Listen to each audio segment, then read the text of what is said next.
ప్రైజిలాడ్.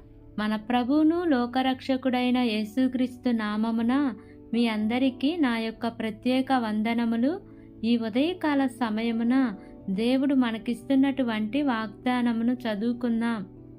యెహోషువ గ్రంథము 1వ అధ్యాయము 5వ వచనము. నీవు బ్రతుకు దినములన్నిటను ఏ మనుషుడును నీ ఎదుట నిలవలేకయుండును. ఆమేన్. దేవునికే మహిమ కలుగును గాక. ఈ ఉదయకాల సమయమున దేవాతి దేవుడు ఈ యొక్క వాగ్దానము ద్వారా మనందరితో మాట్లాడుతూ ఉన్నారు. ఈ యొక్క వాక్యమును మనం జ్ఞాపకం చేసుకుంటే, నీవు బ్రతుకు దినములన్నిటను ఏ మనుషుడును నీ ఎదుట నిలవలేకయుండును. దేవుడు మన ఎదుట ఎవరు నిలబడకుండా ఆయన మన పక్షమున నిలబడి గొప్ప కార్యములు చేయగలిగిన దేవుడు. ఈరోజు నీకు అనేకులు విరోధులు ఉన్నారేమో. నీవు చేస్తున్న పనిలో ఇబ్బంది కలిగించాలని అనేకులు పొంచి ఉన్నారేమో. కానీ నీవు దేవుని పక్షమున నిలబడగలిగితే, దేవుని యందు నీవు స్థిరపరచబడి నిలబడగలిగితే, నిశ్చయముగా ఎవరు నీ ఎదుట నిలబడకుండా దేవుడు నీ శత్రువులందరినీ అణిచివేయగలిగిన దేవుడు.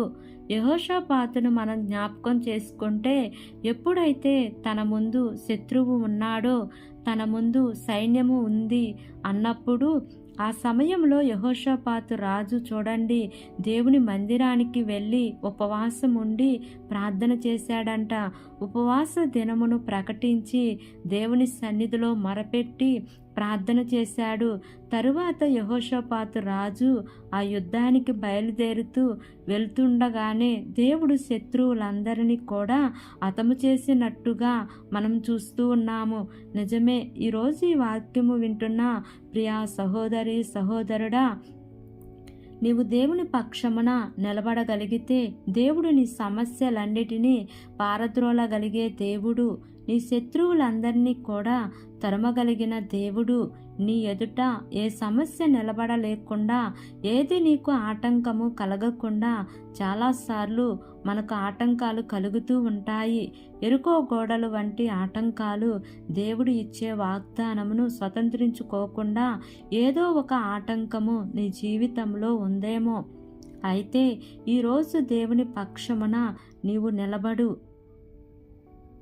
నీవు దేవుని పక్షమున నిలబడుతుండగా ఎవరు నీ ఎదుట నిలబడలేకుండా దేవుడు ప్రతి ఒక్కరిని కూడా తరుముతూ ఉంటారు.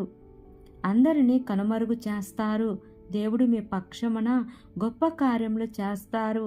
నీవు ధైర్యం తెచ్చుకొని నిలబడు. నీవు దేవుని సన్నిధిలో మోకరించి అడుగు. కన్నీరు కార్చి దేవునిని అడుగు. దేవుడు నీ పక్షమున ఉండబోతున్నాడు గనుక ఈ వాగ్దానమును నమ్మి ఈ వాగ్దానం ప్రకారంగా జీవిద్దాం.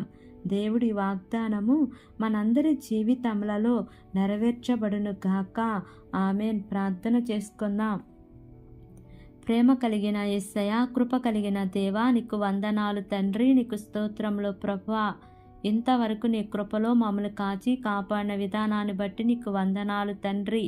ఈ ఉదయకాల సమయమున మీరు మాకు ఇచ్చినటువంటి ఇటు వాగ్దానాన్ని బట్టి నీకు వందనాలు ప్రభువా. నీవు మా పక్షమున ఉండగా మాకు విరోధి ఎవరు ఉండలేరు తండ్రి. నీకు స్తోత్రములు ప్రభువా.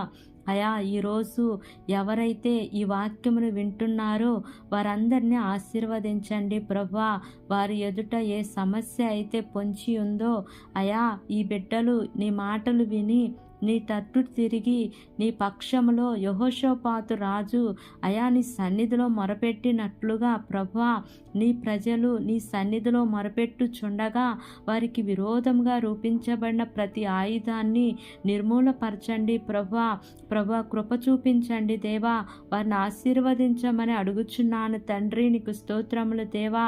మా దేశమును జ్ఞాపకం చేసుకోండియా. దేశ ప్రజలను జ్ఞాపకం చేసుకోండియా. దేశంలో పరిపాలిస్తున్న పనిచేస్తున్న ప్రతి అధికారుల కుటుంబాలను జ్ఞాపకం చేసుకోండి అయ్యా.